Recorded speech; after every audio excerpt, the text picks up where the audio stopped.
Bhubaneswar Chakravarthi please subscribe my channel hand gardens. మన అందరి దగ్గర మోపిడి దగ్గర కాలు పక్కన ఈ హంద్రినివా తర్వాత తుంగభద్ర 2 కెనాల్స్ పడతాయి. అందుకే వీళ్ళు బోర్లో సఫిషియెంట్ వాటర్ ఎక్కువ ఉంటుంది అనమాట. సో ఇక్కడ ఎక్కడ మామూలుగా అంటే బోర్లో కాదు, బోరు బావుల్లో నీరు ఉంటాయి. అందుకే పైన 20 అడుగులు 30 అడుగుల్లో నీళ్ళు కనిపిస్తుంటాయి వీళ్ళకి. ఇవి చీనా చెట్లు. వీళ్ళు ఈ ఏరియాలో ఎక్కువ ఇష్యూ ఫేస్ చేస్తుంది ఏంటంటే విల్ట్ అనమాట.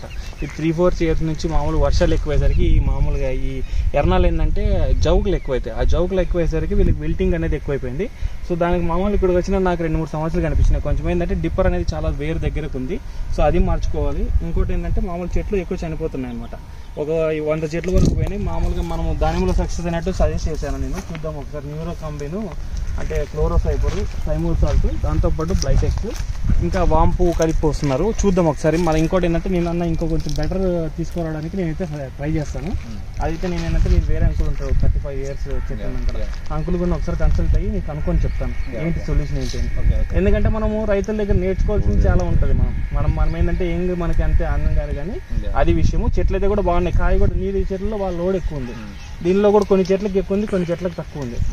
సో ఇవి ఎన్ని చెట్లు పెద్ద 5 చెట్లు. దీంట్లో మామూలు మన దగ్గరికి ఏంటంటే హ్యూమిక్ యాసిడ్ మైక్రోన్యూట్రియన్స్ వచ్చారు ఫస్ట్ లో.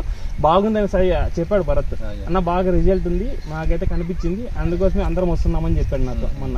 సో నాకైతే హ్యాపీ అనమాట. ఎందుకంటే మనం చేసినామని కాదు కానీ మనకు అవుట్పుట్ వచ్చినప్పుడు బాగా హ్యాపీనెస్ ఎక్కువ ఉంటుంది అనమాట. అది మామూలు అన్న సాఫ్ట్వేర్ ఇంజనీర్ సురేష్ అని నెట్టం వాళ్ళ చిన్నాన్న గారు. ఇక్కడ మామూలు వీళ్ళు మాత్రమే 8,000 చెట్లు ఉన్నాయి. మామూలుగా ఈ బిల్డింగ్ సమస్యకి సొల్యూషన్ వచ్చింది అనుకోండి మనం చాలా వరకు సక్సెస్ అయినట్టు. అది మాత్రం గుర్తుపెట్టుకో రామంజీ. నువ్వు కూడా ఇది చూడు, ఈ మామూలు మల్లెపూ పోతుంటే ఇదంతా 2-3 రోజుల్లోనే పువ్వు నుంచి కాయ అయిపోతుంది. మన దానిమ్మ చెట్లు వేరే చెట్లకి అట్లా కాదు, చాలా ఫాస్ట్ గా మారుతుంది. పువ్వు నుంచి మొగ్గ నుంచి పువ్వుకి పట్టే వాసన కూడా మామూలు 1 కిలోమీటర్ వరకు వస్తుంది. డౌన్ఫాల్ లో గాలికి కిందకుంటే కినా కిలోమీటర్ వరకు వాసన ఉంటుంది. అది okay guys, please subscribe my channel hand gardens.